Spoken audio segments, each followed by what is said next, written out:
Help me reach 1,000 subscribes. Support the video with a like and leave your thoughts in the comments. I read every comment. Thanks. I never expected a gym bag to change my marriage, but that afternoon it did. Elizabeth came home later than usual, her ponytail damp, cheeks flushed, phone already in her hand. I noticed the smell first, not sweat, but a sharp citrus cologne that didn't belong to me. I didn't say anything. I rarely did anymore.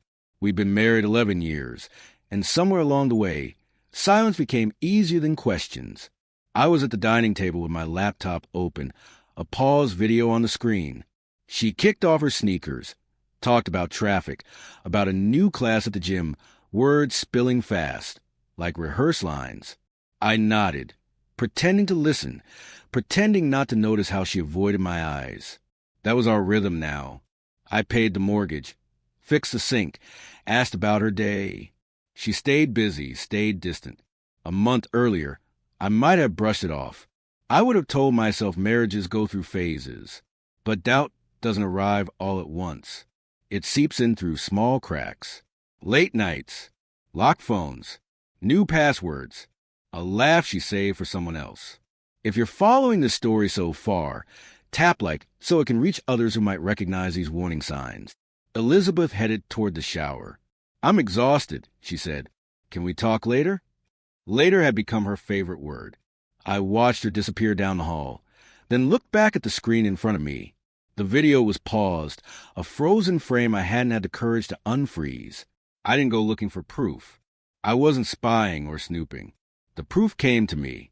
A week earlier, an email landed in my inbox by mistake. A shared account glitch. A gym membership receipt with a guest add-on. Same guest, same name, again and again. A name I recognized because it appeared in Elizabeth's notifications more than mine did. She came back into the kitchen in leggings and a hoodie, hair wrapped in a towel. I'm starving, she said, opening the fridge. That's when I closed the laptop halfway. Then open it again. My voice surprised me with how calm it sounded. Elizabeth, I said, sit down for a minute. She glanced at me, annoyed. Can it wait?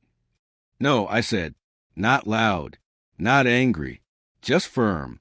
Sit down and watch this. Her expression shifted. She pulled out a chair and sat, arms crossed. What is this, James? I pressed play. At first, it looked harmless. A short clip, the gym logo in the corner. Elizabeth leaned forward, squinting at the screen. I watched her face more than the video, watched the color drain from her cheeks. Halfway through, she exhaled sharply. Where did you get that? I didn't answer. The video kept going. A reflection in the mirror. A hand that wasn't mine. A laugh I hadn't heard in years. The room felt smaller with every second. If this moment hit you, share this story with someone who understands how trust unravels. She reached for the laptop, but I moved it back. Let it finish, I said. Elizabeth leaned back, eyes on the floor. This isn't what you think, she said. I paused the video. Then tell me what it is. I replied, drop a comment and type the word truth. If you believe honesty should come before excuses. She opened her mouth, closed it, then looked up at me. For a second, I saw panic. Not guilt. Fear of consequences. James, you're making this bigger than it is. I laughed once. No, I said, I'm finally seeing it. Her phone buzzed on the counter. She didn't check it. We both knew who it was. What would you do in my place right now? Say it in the comments and let's talk. I stood up and pushed the laptop toward her. Finish watching, I said. I already have. She looked at me like I was a stranger. I walked toward the bedroom, my mind quiet, knowing the hardest part was what I'd shown her. But what came next? That night, the house felt unfamiliar, as if the walls were listening, waiting for a decision neither of us was ready to name yet. I didn't sleep that night. I lay on my back, staring at the ceiling, listening to Elizabeth move restlessly beside me, her breathing shallow, uneven. At some point near dawn, she turned toward me and whispered my name, but I didn't answer. Silence was the only thing I trusted anymore. In the morning, she tried again. Coffee already made, toast on a plate, The familiar gestures she used when she wanted things to feel normal. "James, can we please talk?" she said softly. I sat down across from her. "We already did," I replied. "That video," she said quickly, "it doesn't show everything." "It shows enough," I said. My voice didn't shake. That surprised both of us. She rubbed her temples. "I felt invisible," she said. "You were always working, always tired." I nodded once. "So was I. The difference is I stayed." Her eyes filled, but the tears didn't move me the way they once would have. "I didn't mean for it to go that far," she said. "That's the thing," I replied. "It always goes that far." Slowly, quietly, she reached for my hand.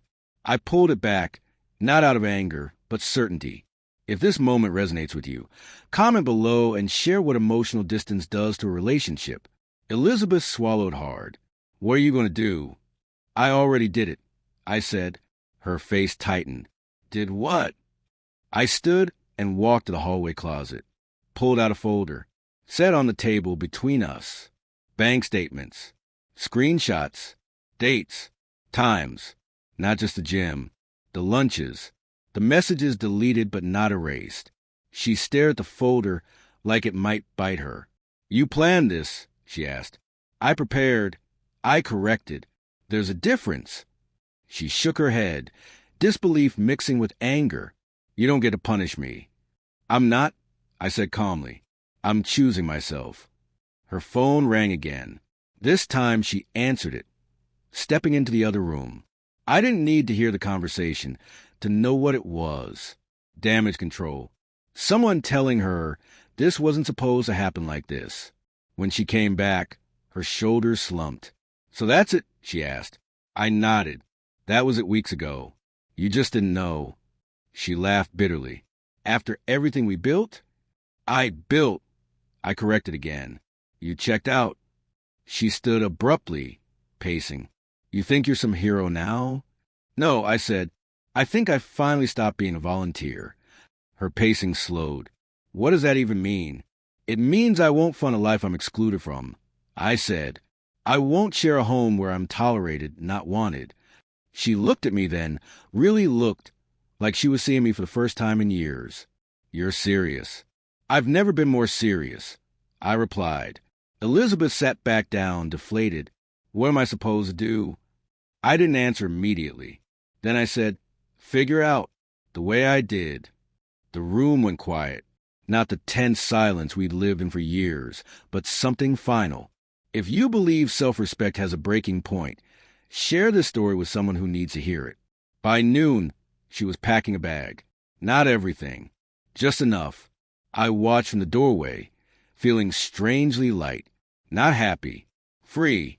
At the door, she turned. "Do you hate me?" I considered the question. "No," I said honestly. "I just don't recognize us anymore." She nodded, tears finally falling, then left. That evening, I sat alone on the couch, the same one where I'd once waited for affection that never came. My phone buzzed. A message from a friend asking if I was okay. I typed back, "I will be..." Type the word boundaries in the comments if you believe love without respect isn't love at all.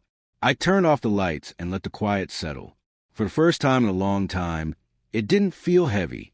If you've been through something similar, join the discussion below. What was the moment you knew it was over? And if this story made you reflect, comment with your thoughts, and subscribe for stories that explore trust, betrayal, and the courage to walk away when silence becomes louder than words.